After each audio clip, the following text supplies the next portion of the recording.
Hey, thanks for joining us today. I'm meteorologist Taylor Cox, and we are tracking storms across the central portion of the U.S. today. Then we've also got storms, of course, out into the Midwest, and then we are also watching that hurricane that's now near New England, but several hundred miles off the coast. So we'll give you the updates on it. We'll talk about it in just a few minutes.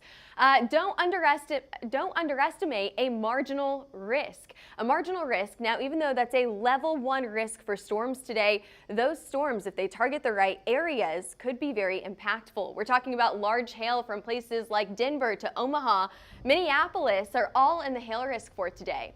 We've also got big city hail. I just told you about some of those big cities that are in the path for storms and some strong winds. And then we'll give you a Hurricane Erin update. Say that 5 times fast here in just a few minutes. Hey, last night we saw a few tornado warnings anywhere from South Dakota into Minnesota. I think we got a few tornado reports out of that, but other than that, it was a pretty quiet day yesterday. What about today? Well, we have another risk for storms today, anywhere from Minneapolis down to Omaha, across Denver, Cheyenne included in that as well, portions of southern Nebraska and northern Kansas. Again, don't underestimate a marginal risk. Some of our biggest hailstorms of the year back in 2024 were during marginal risk days. So we'll talk about it here in just a few minutes. Tomorrow, Friday, my days are off here. I must have been confused on my days. Tomorrow, Saturday, we have a very low risk for storms, and then Sunday we have another risk for storms as well. Let's go ahead and take a look around the U.S. today. What are we looking at? We've got a stationary front down to the south. Very, very quiet, high pressure up in the northeast. That's helping to push Erin. There's Erin off on the right side of your screen. It's going to help to push it out to the east. We've got a few showers continuing on down to the southeast as well. That's going to contribute to a flood risk in this area. And then we've got a few more showers anywhere from Minnesota to Nebraska and then into northern Colorado. Now, these showers are not storms that we're expecting to go severe right now. We're actually watching for storms later on this afternoon and evening. This may be a late night system for some to watch for that severe risk. Now let's talk about temperatures. 77 in Denver, 79 in Kansas City, 88 in Oklahoma City. Not the hottest we've been all year, but still it's pretty toasty out there right now. Thankfully, we do have a cool down coming, and we'll talk about that here in just a few minutes. What about that hail risk for today? Well, every now and then, especially to the west of Denver, we are seeing some of these deeper colors try to move in here. These yellows, these oranges, it's not as impressive as I expected, but if you look at lapse rates today, and that's what we did behind the scenes, before we did this forecast, we looked at all of these different factors that contribute to a forecast. One of those is lapse rates, and what that is how fast that particle will rise into the atmosphere. And if you can get that really, really fast motion up, you know what that means? What goes up must come down, right? You need a strong updraft to support large hail, and oftentimes that quick upwards rising will also support large hail. So we're really focused on Denver today, we're focused on Omaha, and we're focused on Minnesota. How large could the hail be in some of these areas? We'll talk about which areas we're watching for the best chance for hail. But I'm going to go with hen egg sized hail for today, 2-inch sized hail for today. I think that's a pretty good bet. It's not going to be for everyone, but very few isolated storms could produce up to 2-inch sized hail. I think that's absolutely possible. Where are we watching that for? So I've got our orange areas anywhere from Denver up to Cheyenne, Omaha, and just to the west of Minneapolis. Let's zoom in. Let's put some more cities on the board here. So we're talking about $50 to golf ball size hail, anywhere from Denver, where we're going to have scattered, widespread showers and storms right around the city later on this evening and into the overnight hours. A little bit more isolated up into Wyoming. Mainly just your marginal, strong to severe storms, anywhere from the southern portion of Nebraska into northern Kansas. Now in this area, I think it's going to be more of a wind threat, and then we get back into that hail threat as we go into places like Omaha. Sioux Falls, we're going to target this area in just a few minutes and talk about this area. And then Minneapolis, we also have a risk for hail today. So there's your hail risk. Let's talk about timeline, and let's really get into the specific hazards here. We also have a wind risk. It's going to be a pretty low risk for most of us. 60, maybe 65, up to 70 mile per hour wind speeds are possible here. pretty widespread for that wind risk. Your tornado risk today, very, very low. No significant tornado risk for today. That doesn't mean that you can't have an isolated warning or two, but we just don't have all the factors there to warrant a tornado risk. All right, let's get into timing. We're going to go through nationally first, and then we're going to get down into each specific area. We're going to talk about places like Denver. We're going to go up to Sioux Falls. We're going to talk about Minnesota as well. Let's start first. Let's just zoom down a little bit. Let's start with Minnesota. We've got showers and storms right now. We've got a few storms that are trying to hug I-29 here, and what it's going to do is it's going to hug I-29 until it gets into Iowa, and then it's going to start to curve a little bit farther to the east. There's your scattered showers and storms across Denver, which we'll get into the timeline here in just a few minutes as well. These storms could last into the late to the overnight hours. What that means is we could still, as the sun goes down, see some of those strong to severe storms producing high wind gusts, maybe even some decent hail in places like southern Nebraska and northern Kansas. But as we head into the overnight hours, we're turning this into a rain and flooding event, not as worried about those severe hazards. Now let's really get into Denver. Let's talk about that marginal risk today. You know, some of our most impressive storms that we've had in Denver have been in either no risk at all or a level 1, a marginal risk. So you can't ever underestimate a marginal risk, and I think this is kind of the weather's way of saying keep you on your toes, right? Denver, right in the middle of that marginal risk today. They're highlighted in green. Let's break down the severe hazards right now. For your tornado risk, it's very, very low. The risk for a tornado in this area is extremely low today. I kept it at a 5%. Large hail, I put at a 40% chance. Now I put up to 2, maybe 2.25, just smaller than the size of a tennis ball. That's not going to be for everyone, but I do think one of those storms could produce some sort of significant hail. High wind speeds, that's almost a given. I probably should have increased that risk a little bit to a 50 to 60% chance, and the flooding, if we have any, will be very isolated. Let's talk about timing for Denver. Again, I put that 2.25, so just smaller than the size of a tennis ball for your maximum hail size. Now again, that's not going to be for everyone. Here pretty soon, you're going to see some widespread scattered showers and storms. Not all of those storms are going to produce large hail, but maybe one of those storms could produce some isolated large hail. Your chance for quarter-size hail, yeah, pretty impressive. We've got a moderate risk there. And then the larger the hail, the lower that risk goes. Let's go ahead and go to your timeline. 4 o'clock this afternoon into the overnight hours, so you have your evening commute, you have Friday evening plans. Watch out for rain. You're definitely going to get rain across all of the Denver metro here. Fort Collins to Perry Park, it looks like we have a high chance for showers and storms this evening. You can see right here, 3:15, those storms are approaching from the west. Let's continue to watch these storms as they track to the east.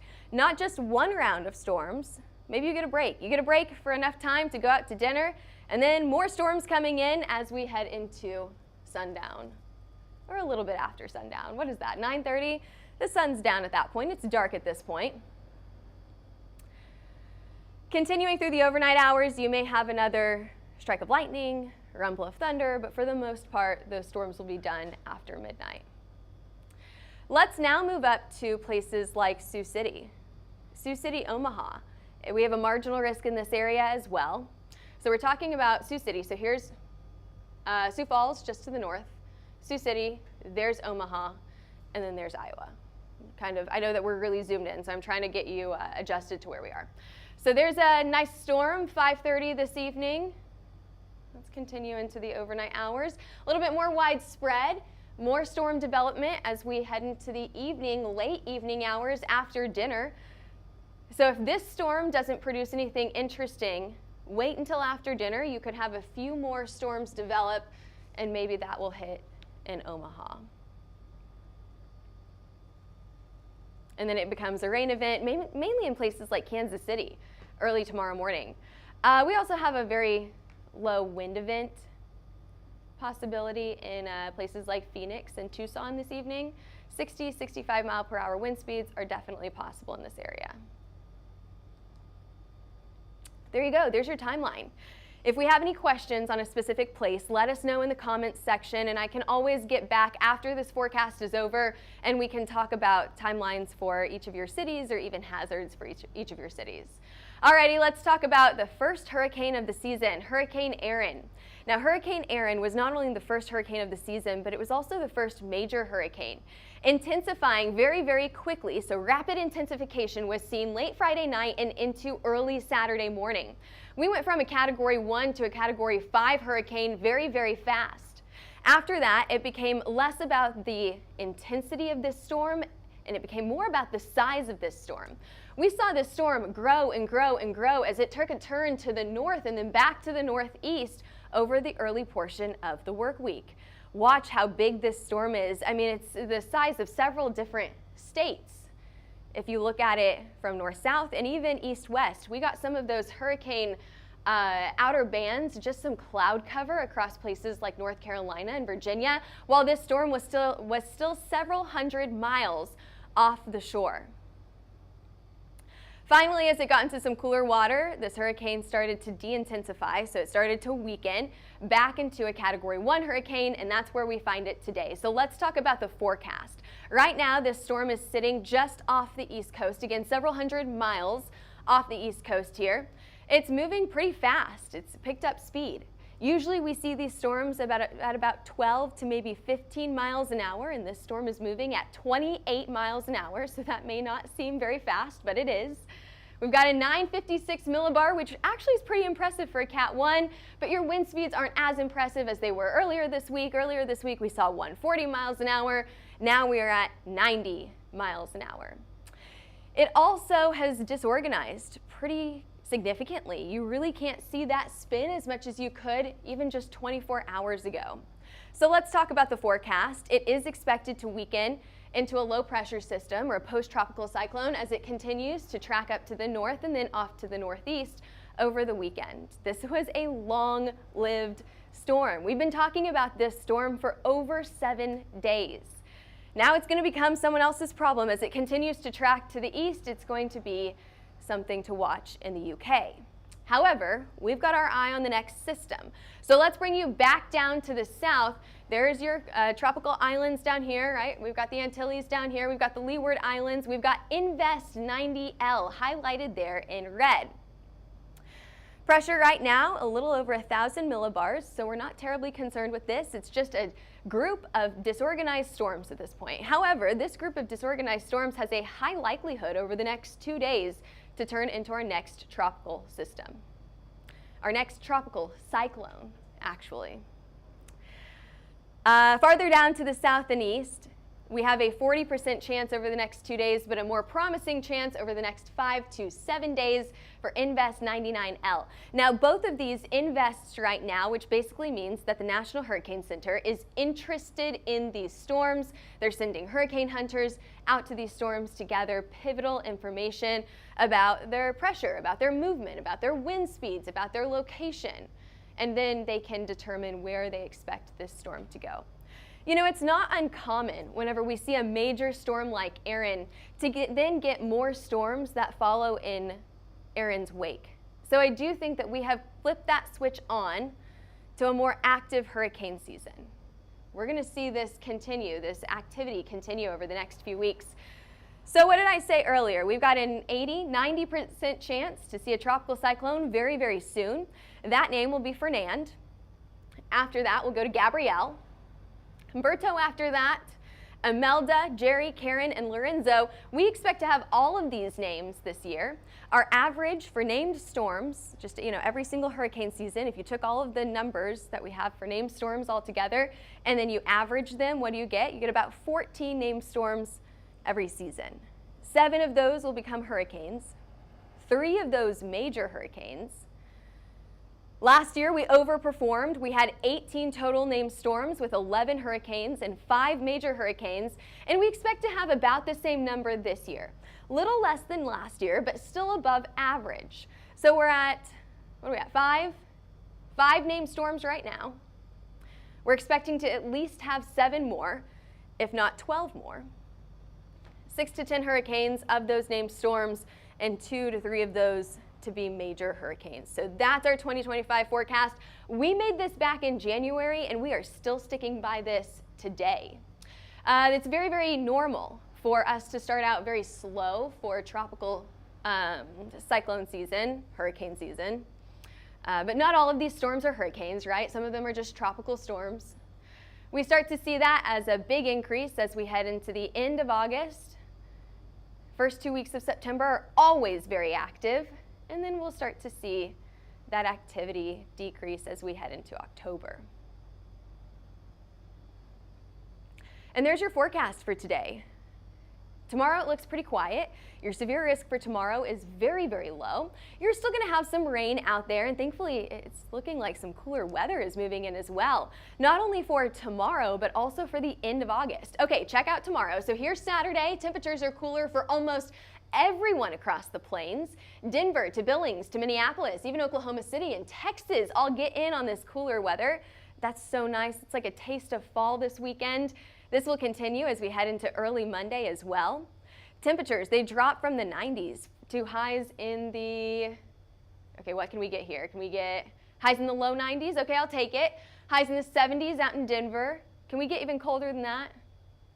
Got 70s, highs in the 70s for Oklahoma City.